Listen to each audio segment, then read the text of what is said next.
Welcome to Cheat Sheet Tales, where secrets slip, lies unravel, and the truth always has a twist.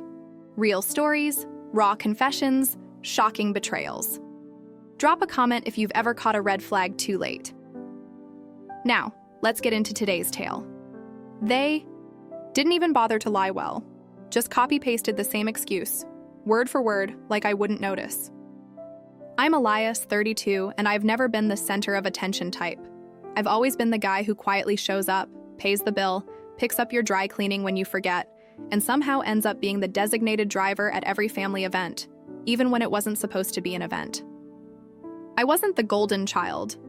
That was my cousin Jade, or maybe my brother Logan, or honestly, whoever had the loudest drama that month. But I was the one who could be counted on. The one they all appreciated in passing. Texts when rent was due, or someone needed to use my Netflix. It was subtle, really, how you go from being part of the family to just being the financial safety net stitched underneath their messy lives. You don't notice it at first. You just think, well, they're struggling right now, and you help because that's what family's supposed to do. But then, your birthday rolls around and everyone suddenly has plans, except not with you. It started 2 weeks before, when I sent out a message to the family group chat. Hey, thinking of doing a birthday dinner. Nothing fancy, just a table. At Amici's next Friday. Let me know if you can make it. I even offered to cover the bill. That part wasn't surprising. I always covered the bill. They'd stopped even reaching for their wallets years ago. The replies trickled in slowly, mostly thumbs up emojis, or the classic, I'll try to be there, from my mom, which was code for, I won't, but I don't want to argue about it right now. By the day of, I had only 2 confirmed guests, my aunt, Rhonda, and her husband, Paul. And even then, Rhonda had texted the night before, if Paul's gout doesn't act up, we'll see you then, sweetheart. I should have seen it coming, but stupidly, I still dressed up, ironed my nicest shirt, reserved the big table, and told the hostess we'd be at least 10, maybe more. She smiled politely and sat me near the window with enough place settings to suggest optimism. At 6 p.m., I sat alone sipping water. At 6:15, the first message arrived. It was from my brother. Hey man, something came up. We'll celebrate another time. I read it once, then twice. Something about it felt oddly impersonal. No explanation, no apologies, no real effort. 5 minutes later, my mom's message came in. Same wording, same punctuation. Something came up. We'll celebrate another time. Then my uncle. Then my cousin. One by one, as if coordinated. I stared at my phone, watching the chain of indifference unfold like a lazy production line. I stayed. Ordered a pasta dish I didn't even want. Told the waiter I'd wait a bit longer in case anyone else came. No one did. I paid the bill, left a good tip, walked out of the restaurant with a plastic bag of leftovers and the kind of quiet fury that doesn't boil. It freezes. Makes everything still, numb. The parking lot was mostly empty by then. I sat in my car, with the engine running, scrolling mindlessly. And that's when I saw it. My cousin Jade's Instagram story. A boomerang of her holding a party hat over her French bulldog, Mochi. Caption, Happy Bark Day, Mochi. There they all were, my mom laughing with a slice of cake, my brother Logan helping tie a bow on the dog's collar, my aunt holding a champagne flute. The same people who had something come up. They were all there for a dog. I don't know how long I sat there. At some point, my hands just moved on their own. I opened my banking app, clicked on the scheduled rent transfers for my mom's place, my brother's temporary loan repayment plan, the auto draft for my aunt's phone bill, the one I'd been covering since she got hacked and had to cancel her credit cards. I canceled every single one. Then I opened the utility dashboard. Gas, power, water, off. Not now, but by morning, they'd wake up to silence. And not the peaceful kind. Finally, I took the spare car key off the ring on my dashboard. It was for Logan's secondhand Audi, the one I'd co-signed for because he was getting back on his feet. I put it in my jacket pocket and drove home with my headlights off. The streets were dark and quiet. I didn't send a message. I didn't comment. I didn't rage text the group chat or ask why. I let the silence sit. I let them wonder. The next morning, my phone buzzed. My mom, then Logan, then Jade, all calling. I didn't answer. The group chat exploded. Is something wrong with the utilities, Nate? Are you awake? Did the bank mess up your autopay? And then my personal favorite from my brother.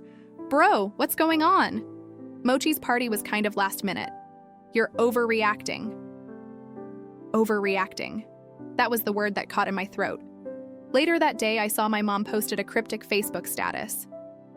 Some people will punish you just for not being available on their schedule. Remember, family isn't conditional. It had 4 likes and 1 passive-aggressive comment from Rhonda saying, maybe if you appreciated him, he'd still pick up the phone. I didn't reply. Not yet. Instead, I started looking at what else was under my name. Whose name was on the insurance policies, the gym memberships, the car registration. I realized something. I wasn't their family member. I was their infrastructure. Their walking, talking, rent-paying, utility-covering infrastructure. And I was about to disappear. That evening, my phone lit up again. This time, it wasn't just calls and texts. It was voicemails, long ones, rambling ones, some angry, some pleading. My brother left one that started with, "Look, man," and spiraled into a guilt trip about how I'd always held money over the family's head, as if being responsible somehow made me a villain. My mom left 2 messages. The first was soft, sickly sweet. Elias, honey, this isn't like you. We all love you. Please don't do this. Just call me. The second, 2 hours later, had a different tone. I don't know what kind of grudge you're holding, but punishing your own mother? That's a new low, even for you. A new low for me? I didn't reply. I couldn't. Not yet. I needed time to process, to keep myself from reacting emotionally, because for once, I didn't want to just cut the cord. I wanted to expose every twisted wire they tangled around me over the years. Every fake favor, every manufactured emergency. And maybe, just maybe, I wanted them to sit in the dark long enough to realize how much power I'd given them and how little they'd earned it.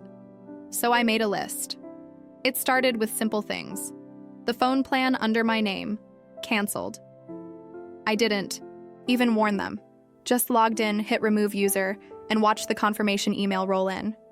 I imagined my cousin Jade refreshing Instagram at the dog park, suddenly losing signal. My uncle yelling into his phone before realizing it wasn't on anymore.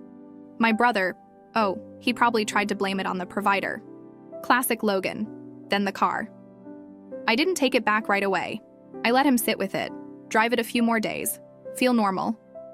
Then on Saturday night, I parked down the block, walked to his driveway, and calmly drove off with it. The spare key still worked. It wasn't even locked. I left a sticky note on the windshield of his second car, the one he never drives because it's missing a taillight. Since I'm just a wallet, consider this a budget cut. By Monday, the panic began to spill from private texts into public performance. Logan posted on Facebook, "Family means loyalty. But apparently that only applies until you make more money than everyone else, and suddenly you're better than us." He didn't tag me, of course. Cowards rarely do, but people in the comments knew exactly who he meant. A few even liked the post. His girlfriend commented, "You deserve better, babe." Better than what? A brother who paid your bills? Who funded your move 3 cities away? Who covered your medical bills when you couldn't afford insurance? I didn't respond. Instead, I emailed the landlord, my mother's landlord, actually. She'd been living in a duplex I owned outright, but technically, the lease had been, in my name for legal reasons. It had always been a handshake deal, no rent, just help your family. She said for 4 years I did. Covered taxes, maintenance, even the occasional repainting. But now, I sent the email. This is official notice that the current tenant has 30 days to vacate the property unless she wishes to begin paying fair market rent, effective immediately. I attached photos of the property, a suggested rent agreement, and the updated account information for payment. I didn't even send her a copy. I knew it would find her. It did. Within 48 hours, judging by the furious email I received from her, with the subject line, "Wow, really? Yes, really?" It was like poking a beehive. After years of them buzzing around me, convinced I'd never swat back, suddenly I was cruel. heartless, overreacting. My mom, my brother, my cousin, each had their own version of the same story, trying to twist the narrative that I was abandoning them, that I changed, that I was punishing them for one mistake. One mistake. Funny, because when I scrolled back through old texts, there wasn't one. There were hundreds. My birthday wasn't the beginning. It was just the first time I opened my eyes. The time they asked me to co-sign for Logan's car because he was starting a new job, then quit 3 weeks later to explore crypto. The time Jade asked me to front her vet bill because Mochi is like my baby, and then posted selfies from a weekend. Spa trip. The time Mom called me crying because the water got shut off again, and I wired her money without even asking questions. Every time I didn't ask. Every time I filled in the silence with trust and got drained. And the worst part? The guilt. The quiet, constant guilt that if I stopped helping, I would be the bad guy. That maybe I was being selfish. That maybe I was the problem. But standing there in the dark hallway of my apartment, phone buzzing with calls I no longer had to answer, I realized something. Guilt only works when you believe you owe them something.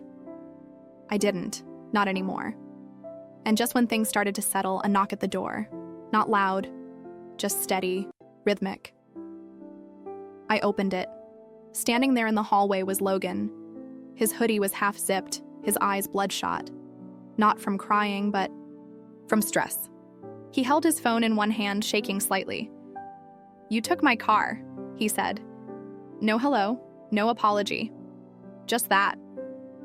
I leaned against the doorframe. Technically, my car. But go on. He looked at me, jaw tight.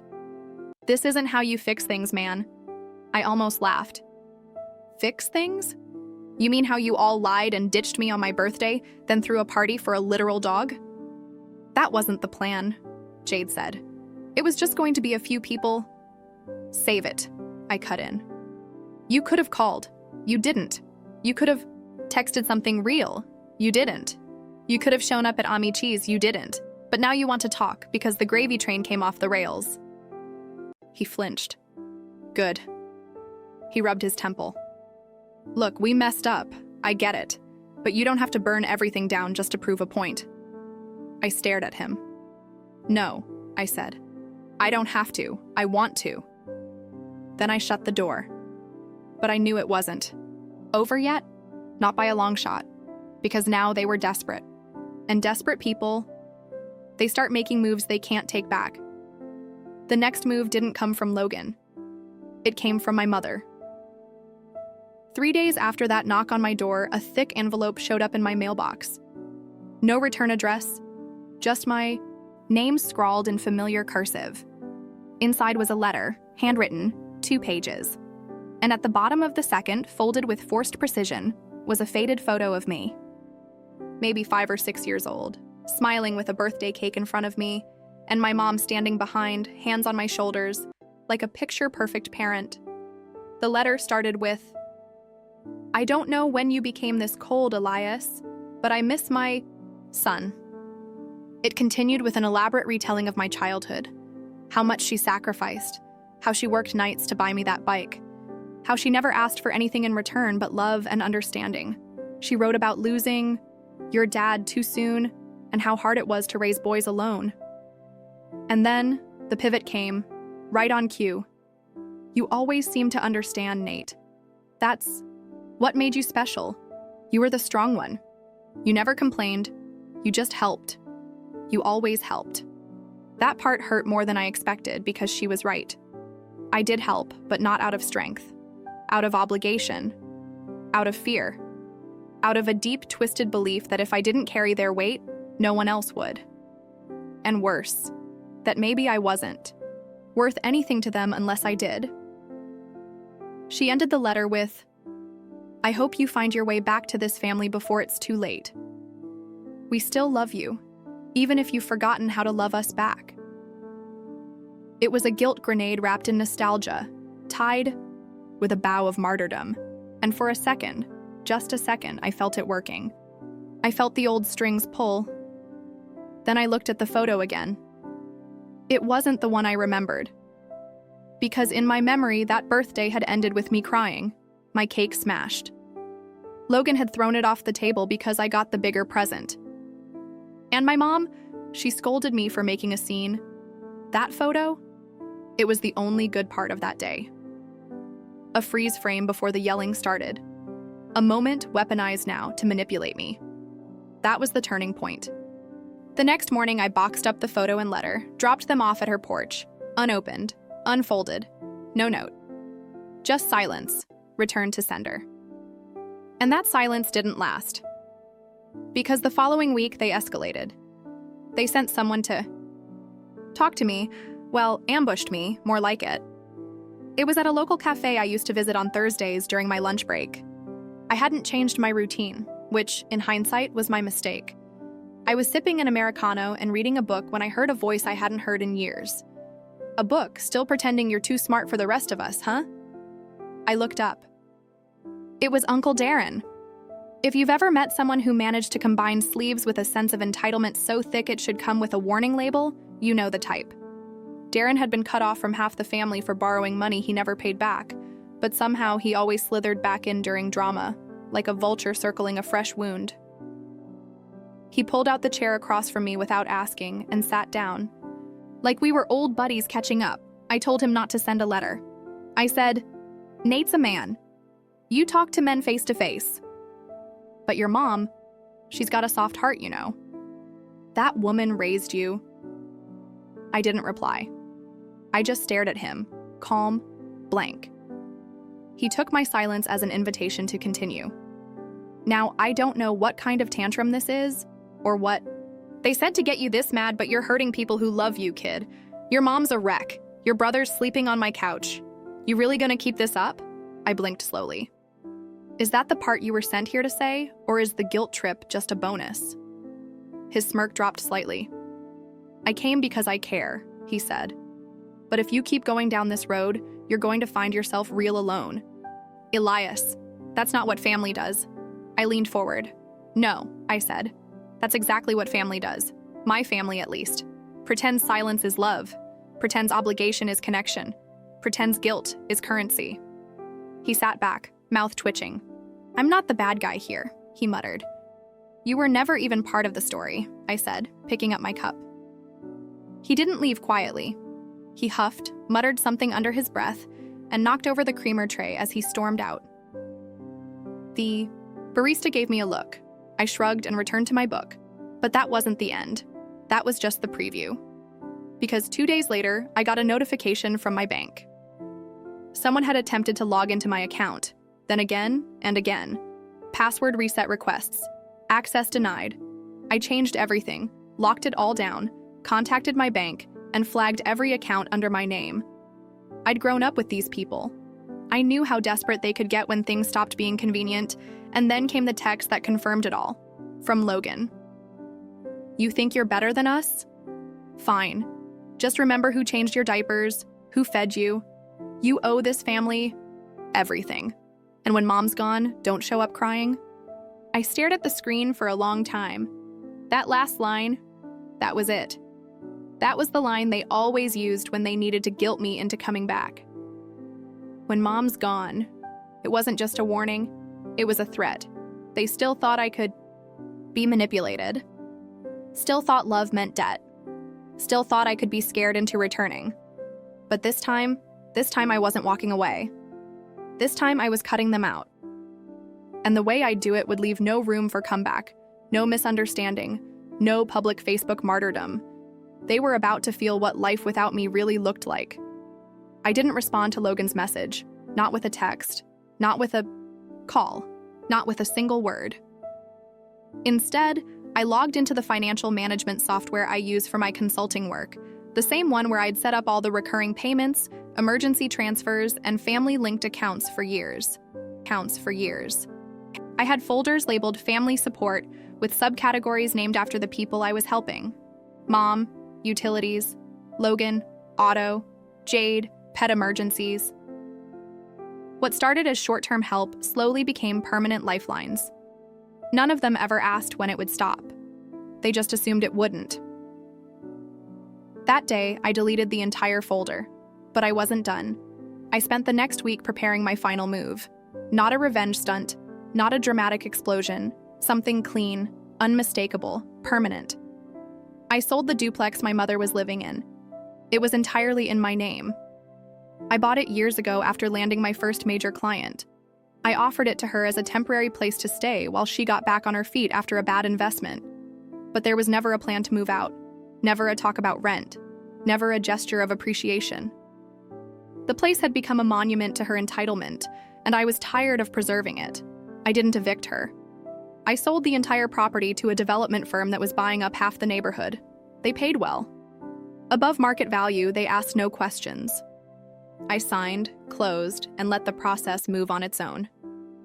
2 weeks later, she got the notice from the new owners. I expected a storm. What I got was silence. For 3 whole days, then the voicemail came. She didn't yell, she didn't cry. Her voice was cold, controlled. So that's it? You're cutting me out like I'm nothing? Like I didn't raise you? You sold my home over a birthday dinner? She didn't say she was sorry, didn't mention the lies, the dog party, the years of manipulating me into footing the bill for their lies, while mine quietly shrank in the background. No. To her, I had just committed the betrayal, the unthinkable. I'd chosen myself. That was the part she couldn't forgive.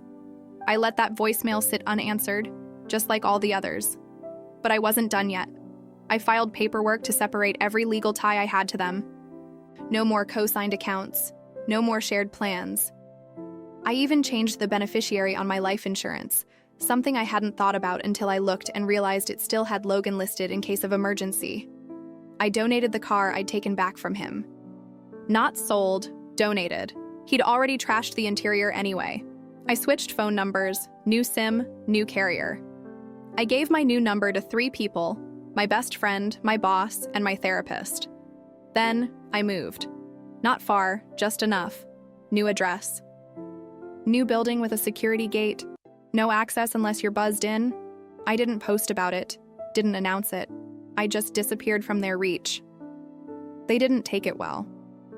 My cousin Jade tried to post a series of Instagram stories about toxic family members who forget where they came from, clearly aimed at me. One photo showed her holding a crying Mochi with the caption, "He doesn't understand why Uncle Nate doesn't love him anymore." I almost laughed. Logan took it further. He tracked down a mutual friend and tried to ask them to pass me a message. The friend refused, told him flat out, "He doesn't owe you anything." My mom, though, she didn't fight publicly. She started sending letters again, once a week, handwritten, always with the same tone. Not quite apologies, more like rehearsed sympathy. "I never meant to hurt you, but you were always sensitive." Or, "I just wish you remembered everything I did for you." Sometimes, she'd include photos, old ones, me and Logan as kids, me and her at graduation, always smiling, frozen moments used as proof of love. I burned the first letter, threw away the second. By the 5th, I stopped opening them altogether. And then, silence. No letters, no calls, no attempts. For the first time in my adult life, I experienced what it was like to breathe without guilt sitting on my chest. I started going to the gym again. I began writing, something I hadn't done in years. I volunteered at a nonprofit that helps young adults age out of the foster system. They were stunned by how easily I managed finances and spreadsheets. I didn't tell them why I was so good at budgeting and stretching resources. It didn't matter anymore. It took 3 months before I saw one of them in public, Logan. He was standing outside a strip mall talking to someone loudly on the phone. He looked thinner, older. His shoes were scuffed. His energy was brittle. I was about to turn away when he saw me. For a second, he just stared. Then he walked toward me, not fast, not aggressive, just tired. "Hey," he said. I said nothing. He looked down. "You're really gone." Uh-huh. Still, I didn't speak. He stopped himself. "Forget it." He turned to leave, then paused and looked back over his shoulder. "You know, Mom still checks the mailbox. Hopes one of those envelopes will have something from you." I looked at him, then really looked, and said the last words I would ever say to any of them. "She already got everything I had to give." He didn't respond. just nodded once and walked away. And that was the end. There was no grand reconciliation, no dramatic courtroom scene, no apology that suddenly made everything worth forgiving. Just me, finally free. The last birthday I spent with them, I sat alone in a restaurant, humiliated and invisible. The first birthday I spent without them, I sat in my new apartment, ordered my favorite takeout, and got 3 video calls from people who actually cared. No guilt, no performance, just peace. And as I closed my laptop, I realized walking away wasn't the hard part.